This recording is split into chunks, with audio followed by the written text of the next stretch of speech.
بسم اللہ الرحمن الرحیم۔ یہ واقعہ شاہ عبدالعزیز رحمۃ اللہ علیہ دہلوی نے اپنی کتاب میں نقل کیا ہے۔ شاہ عبدالعزیز رحمۃ اللہ علیہ دہلوی کے پاس ایک آدمی آیا۔ وہ شخص بڑا عجیب سا لگتا تھا۔ ایسے کپڑے پہنے تھے جیسے پرانے زمانے کا کوئی مالدار ہو۔ کہنے لگا، حضرت مجھے ایک مسئلہ ہے۔ میں نے پوچھا، کیا مسئلہ ہے؟ کہنے لگا، حضرت میں بہت مالدار تھا، بڑی عیش و عشرت میں زندگی گزر رہی تھی۔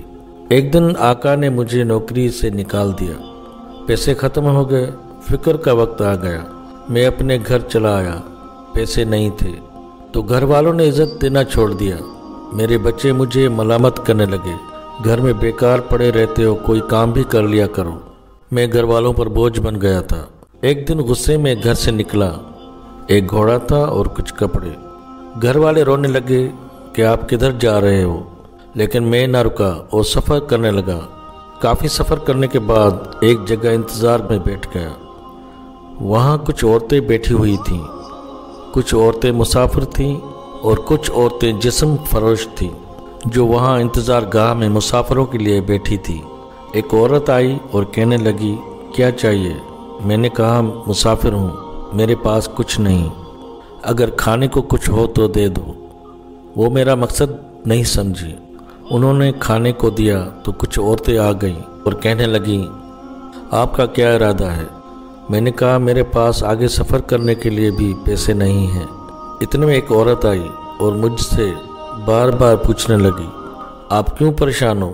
میں نے پورا واقعہ بیان کر دیا کہ گھر والوں نے گھر سے نکال دیا، میں کہیں مزدوری ڈھونڈنے کے لیے نکلا ہوں اور میرے پاس پیسے بھی نہیں۔ اس نے میرا ہاتھ پکڑا اور گھر کی طرف لے جانے لگی۔ میں نے کہا، میں آپ کے ساتھ نہیں جا سکتا، اور کہنے لگی، گھبراؤ نہیں، مجھے آپ کے حال پر ترس آ گیا ہے، میں جسم مجبوری میں بیچتی ہوں۔ وہ مجھے کمرے میں لے گئی اور ایک تھیلی نکالی اور اس میں 10 دینار تھے۔ اس نے 10 دینار مجھے دیے اور کہنے لگی، یہ پیسے میں نے جسم بیچ کر نہیں کمائے، میں نے مزدوری کر کے یہ پیسے کمائے ہیں۔ یہ پیسے میں نے اپنے کفن دفن کے لیے رکھے تھے کہ میں نے ساری عمر جسم فروشی کر کے پیسے کمائے ہیں، لیکن اپنا کفن حرام کے پیسوں سے نہیں لوں گی، اس لیے میں نے مزدوری کر کے کمائے ہیں۔ یہ پیسے آپ لے لو، اگر حرام کے پیسوں کے کفن میں دفن ہو گئی تو کوئی بات نہیں۔ 10 دینار لے کر میں وہاں سے چل دیا۔ ایک جگہ مالدار آدمی کو دیکھا، میں اس کے پاس گیا اور کہنے لگا، حضرت مسافر ہوں اور غریب آدمی ہوں، کوئی مزدوری ہو تو دے دے۔ وہ کہنے لگا، کون سا کام کر سکتے ہو؟ میں نے کہا، ہر کام کر سکتا ہوں، میں بہت تنگ دست ہوں، ایک عورت سے 10 دینار قرض لے کر آیا ہوں، جو بھی کام بولو گے کر لوں گا۔ انہوں نے مجھے اپنے ساتھ مزدوری پر رکھ لیا۔ اللہ نے مجھے فہم اور سمجھ زیادہ عطا کی، میں اس کا خاص آدمی بن گیا۔ اس کے پاس جو بھی کام آتا وہ مجھے دے دیتا۔ ایک زمانہ گزرا کہ مجھے گھر سے ایک خط موصول ہوا کہ بچوں کی شادی کے لیے پیسے بھیج دو۔ میں نے خط ساتھ لیا اور کچھ ہاتھی اور اونٹ ساتھ لے کر نکل آیا۔ 8000 دینار میرے پاس تھے۔ جب اسی انتظار گاہ پر پہنچا تو میں نے وہاں کی عورتوں سے پوچھا کہ یہاں فلاں عورت رہتی تھی؟ وہ کہنے لگے، ہاں وہ تو بیمار ہے اور بستر پر پڑی ہے۔ میں نے کہا، مجھے وہاں پر لے چلو۔ جب اس کے پاس پہنچا تو وہ بہت برے حال میں تھی۔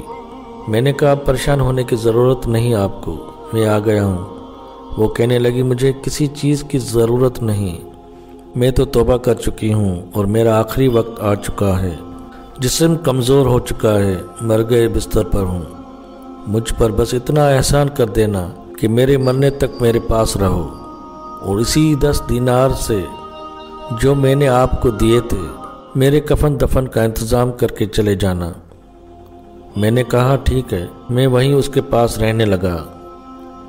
کچھ ہفتے گزرے ہی تھے کہ اس کا انتقال ہو گیا۔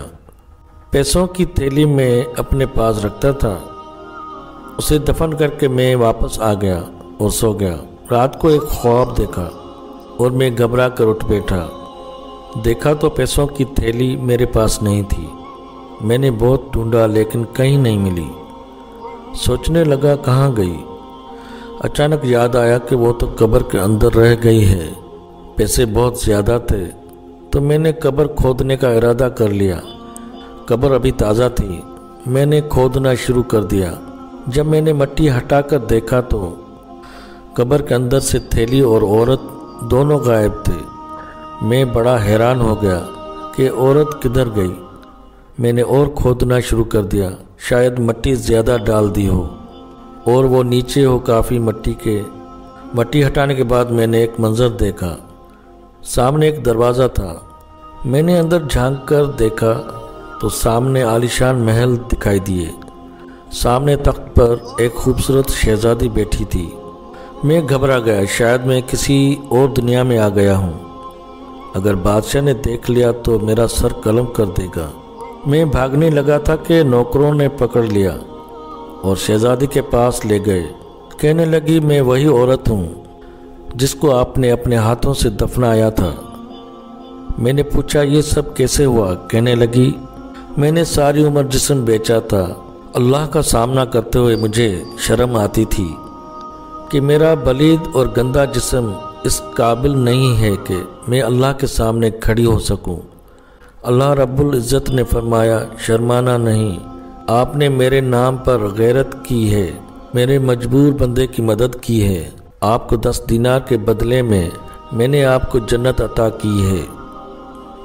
کہتے ہیں میں نے قبر میں 3 ساعت گزارے، یعنی 3 گھنٹے۔ تو اس عورت نے کہا یہاں سے جلدی نکلو، اگر تھوڑی دیر اور رکے تو دنیا کا نظام بدل گیا ہوگا۔ میں قبر سے نکلا تو دنیا بدل چکی تھی۔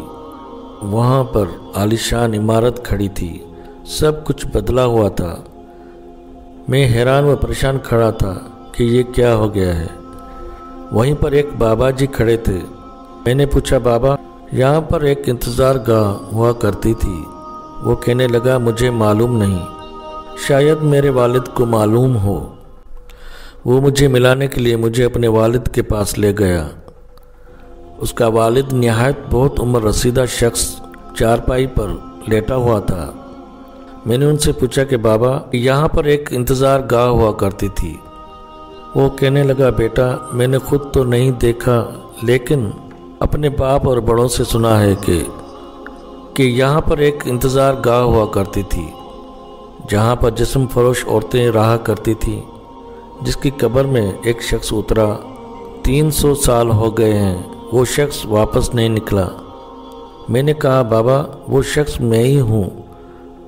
بابا نے مجھے بڑے غور سے دیکھا، شاید اس کی نظر کمزور ہو گئی تھی۔ میں نے بابا جی کو وہ پیسے دکھائے تو وہ بولا ان پیسوں کا مجھے معلوم نہیں کہ کس زمانے کے ہیں۔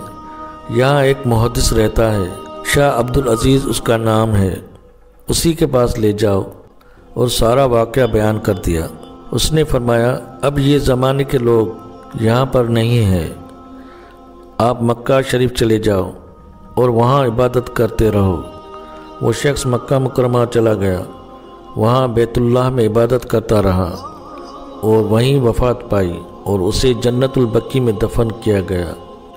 امید کرتا ہوں کہ یہ ویڈیو آپ دوستوں کو پسند آیا ہوگا۔